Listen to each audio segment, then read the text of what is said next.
How nice naman, Tol. Kaya ka ba nagpapakit sa akin dahil gusto mo ako magiging date mo sa prank? Pwes, tanggalin mo na yan yung gulay niyan at halaman niyan sa harapan ko dahil hindi kita type, no? Naaalibadbaran ako. Kunwari mga inosente kayo at wala kayong alam. Kayo may pakana nito, no? Ha? Eh, sister, kasi wala kang prom date. Wala akong prom date. Kasi sabi ko lang eh, gusto ko i-date eh. Ayaw naman sa akin eh. Ano ko ba?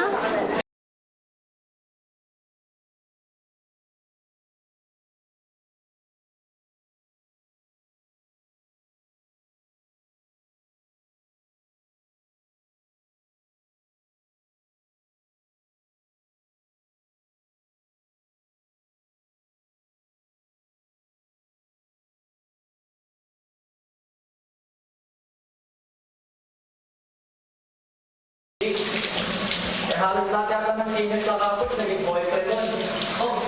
O nga nga, pare. Alam ba, nag-flirt din sa akin yun. Di ko lang pinansin. Faithful kasi yung kaibigan eh. Pare, iligawan mo talaga yun? Binura nga ako eh. Style mo. Baka naman hindi mo niligawan. Baka may iba yung type mo ah. Hindi, pare, kasi paano ba naman kaming hindi mag-iisip sa'yo?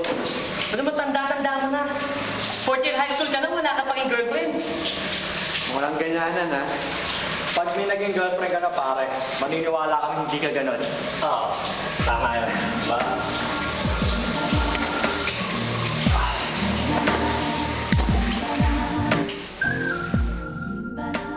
Ano? Gusto mo magkunwari tayo mag-boyfriend? Sige naman legit, hanggang prom night lang oh. Kasi sabi ni Robert tsaka ni Ali, kasi ganito daw ako, kasi ganyan. Ay, naku. Hindi. Gawa mo na yung paraan. Alam ko hindi kasi. Pero, ikaw lang maaasahan. Go, sige na. Eh di manligaw ka na lang ng babae. Manigaw? Eh, pinagtatawanan nga ako eh. Eh paano ka man naman hindi pagtatawanan no? Etong salamin mo, unang-unang kapal-kapal. Etong t-shirt mo, nakataas na para ka na si Dracula.